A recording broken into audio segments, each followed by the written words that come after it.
Democracia, o governo do povo em oposição à aristocracia, o governo da elite. Desde a antiguidade, muitas questões, como ideais e valores, giram em torno do regime político em que as escolhas precisam ser decididas com o povo. A Ágora era a praça onde se faziam as discussões públicas na Grécia Antiga, um espaço de deliberação onde os cidadãos discutiam assuntos de interesse da polis, da cidade. Já na modernidade, a democracia assume outra forma, principalmente a partir do modelo de representação política. No século XXI, o conceito passa a compreender uma discussão contramajoritária, isto é, precisa de uma Constituição e de alguém que controle a própria política.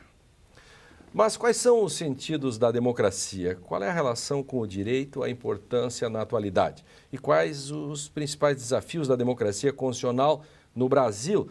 Essas e outras questões vão fazer parte do programa de hoje.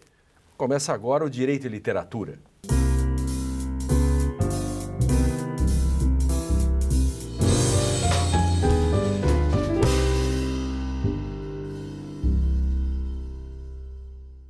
Olá!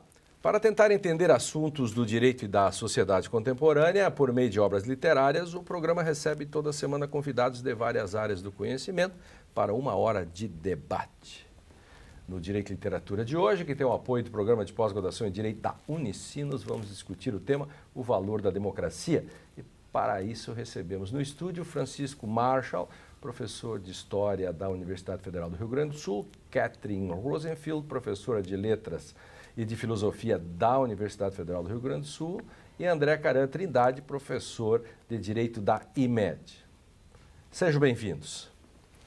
Marshall, começo com você. Que livro você trouxe? O maior livro da história, Helene, a maior tragédia, a maior obra-prima da dramaturgia, que é o Édipo Tirano de Sófocles.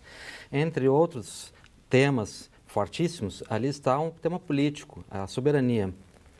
Édipo é um soberano que começa muito poderoso, aclamado pela comunidade, buscado como salvador, toma providências, é enérgico e ao final da obra ele está exilado da cidade, completamente destituído de poder. Então há esse esvaziamento do poder que é descrito dramaticamente na obra. E ele levanta desde o início a suspeita de que tenha havido no passado de Tebas uma conspiração que resultou na morte do seu antecessor, Laio, que é o assunto que deve ser investigado ao longo de toda a peça. A cidade está numa peste e a causa da peste, indica o oráculo de Delfos, é o regicídio impune. O Édipo dá início às investigações e logo de saída percebe que há ali a possibilidade de um complô. Então ele examina essa possibilidade de complô. Nessa possibilidade de complô, ele examina também o tema que nós hoje abordaremos, que é a relação entre o valor, a cupidez, a riqueza, os ganhos, os bens e a mobilização política e, por fim, a obtenção do poder. Só mostra o livro ali para nós. Bom, assim, que o meu é o que eu usei para fazer o meu doutorado, traduzi-lo. Então, olha o estado massacrado que ele está. Aqui. Mas a democracia capa, também, não, às vezes, fica... A democracia, às vezes, também fica um pouco arranhada. O valor dele está intocado, tá? Então, só assim, para vender já não dá mais. Então, só deixa ele assim deixa mais... assim. Ele isso. E esse outro que é correlacionado, que isso. É a edição de 2000, do que foi essa tese, que é a minha tradução do Édipo e o seu comentário de um ponto de vista de história social, com análise do texto, perfeito, no qual esse assunto é também tema de análise. Maravilha. Catherine. Lênio, eu trouxe um livro que está na outra ponta da história, é o Diário de um Ano Ruim, do Prêmio Nobel J.M. Coetzee, que esteve aqui em Porto Alegre no ano passado. É um livro que mostra a democracia em pior estado do que o livro do Marshall, depois da tese. Quer dizer, seriam folhas vagando por terrenos baldios, né? Mais ou menos. É um livro que é muito mais difícil de descrever do que aquela história do Marshall. É um velho senhor, anarquista, um homem de esquerda, que escreve lá com os seus 80 e poucos anos, artigos para um jornal alemão que quer fazer um volume coletivo sobre os problemas político-sociais da atualidade. Então ele começa com um catálogo de tópicos que giram todos em torno do problema do governo e da democracia, iluminando justamente os impasses do regime democrático. Então, a ideia é que nos regimes do poder monárquico, né, tem regras de sucessão que asseguram uma certa ordem, enquanto no regime democrático tem algum fenômeno que não foi ainda analisado suficientemente, que o René Girard, né, o filósofo franco-americano, René Girard analisou como a indiferenciação. A democracia padece do fato que o poder é distribuído de uma maneira entre iguais, né? E esses iguais geram uma rivalidade e tira a idealização de um poder superior, transcendente, outro, que cria inúmeros problemas que afligem a democracia atual, e o catálogo que ele vai enumerar com os despropósitos, os desmandos, é enorme. O livro foi escrito em 2007, então ainda antes da grande derrubada do mercado imobiliário, que deixou aflorar outros problemas da democracia, né? Cujas consequências até hoje. Exatamente, e também os problemas da segurança, que se agravaram muito desde que nós sabemos das investidas do Estado, supostamente democrático, mas que investe, né, e nos controla pior do que as monarquias antigamente, né, que o Foucault descreve. O que é muito interessante nesse texto da Catherine, né, é um modo como a estrutura Catherine, pode mostrar o livro. A narrativa se estrutura, né, em planos, em 3 planos distintos, que é uma particularidade. Agora, só um detalhe, Você, né? é muito fã, né, do Coetzee, Eu sou muito fã do Coetzee, porque para mim um dos maiores romancistas da atualidade, justamente porque ele tem essas pegadas muito um tom plácido, quase kafkiano, com um desnudamento muito violento de certos pontos que aparentemente são clichês já, que todo mundo já conhece, mas ele ilumina de uma maneira que toca fundo, que realmente vai... Nós já debatemos, né, há vários modos, né, o livro que o Marshall trouxe efetivamente é maravilhoso, né? E depois nós vimos o Coetzee, eu acho que está muito bem distribuído, e a gente já viu outros textos dele, A Espera dos Bárbaros, que é um livro magistral também.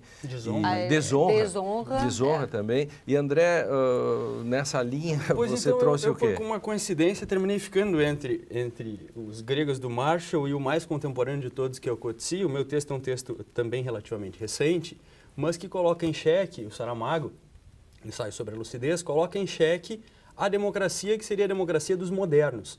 Perfeito. Como é que ele problematiza a questão da representação, a representatividade nos dias de hoje.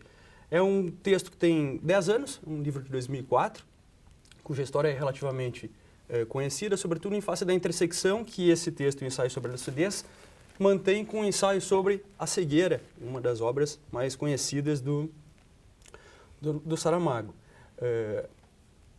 O início do enredo da narrativa é o suficiente, né, para a gente colocar a democracia em questão. Amanhece um certo dia de chuva e as urnas, dia de eleição municipal, as pessoas ficam em dúvida se o cidadão vai à rua fazer sua escolha, sua opção política. Até às 4 da tarde chove, ininterruptamente, um temporal sem fim. E aí, às 4 horas, finalmente, 1 hora antes de terminar o pleito, as pessoas começam a comparecer às eleições e 70% do eleitorado vota em branco.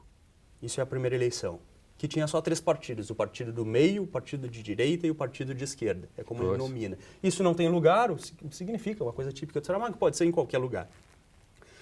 Caos generalizado, segundas eleições. Nas segundas eleições, o percentual de votos em branco é de 80%. Poxa. Que inveja. A partir dali, se inaugura, né, uma sucessão de atos entre o que seria o governo e essa sociedade civil organizadíssima, né, que não tem forma e que, ao contrário, teria esse momento de lucidez. Essa história se passaria 4 anos depois do ensaio sobre a cegueira, que era um contexto de crise. Aí a associação de uma com outra, de que esse seria agora um momento de lucidez das pessoas, depois de ter superado a cegueira branca, né, e de colocar em xeque E também algumas antes questões. da crise de 2008, né? Perfeito. Então, o que acontece a partir de então é primeiro um estado de exceção, seguido de um estádio de sítio, e aí tem uma porção de tensões entre os cidadãos e os que detêm o poder, até finalmente a cidade ficar sitiada e o governo se retirar da cidade, que seria um paradoxo total, né? O final do livro, no sentido não o final, mas o último terço do livro é onde tem a intersecção dos personagens, e aí começa toda uma investigação com os personagens do ensaio sobre a cegueira, que eles estariam por trás de todo esse movimento, que na verdade coloca em xeque o próprio exercício da cidadania que vem sendo praticado. Somos gregos, né? Então, de algum modo, tudo já estava lá e as grandes questões da democracia e da não democracia, Édipo Tirano é um texto que acaba sendo paradigmático nesse sentido, né? Eu quero aproveitar, Lênio, acrescentar um pouco de cronologia nisso. A formação da polis grega é um fenômeno entre o século VIII e o final do século VI, mas que, antes de Cristo, naturalmente, mas que amadurece, se torna um assunto de reflexão e de experimentação cultural na tragédia grega no século V. Então, a data fundadora da democracia, usualmente, a data central no mundo antigo, que é 508, quando cai a realeza em Roma também, e na Grécia, quando Clístenes forja a Constituição que implantou a democracia na cidade. E a obra do Sófocles é de 424, 425 a.C., quando Atenas está em meio à guerra com Esparta, a Guerra do Peloponeso, mas a democracia já havia passado por várias provas, estava já como triunfante, né, como regime, mas em permanente ameaça.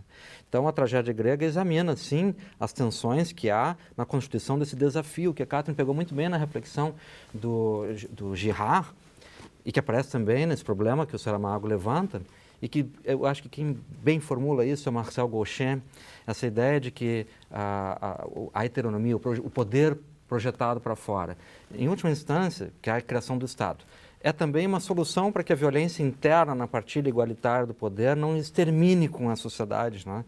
Então, essa tensão do movimento pela isonomia na sociedade, que é dificílimo, e a solução fácil que está lá, né, permanentemente provocando esses limites. Eu vou pedir para vocês voltarem na continuidade. O Direito e Literatura faz uma pausa para um rápido intervalo, para um café imaginário, mas na volta a gente continua a discussão sobre o tema de hoje, o valor da democracia.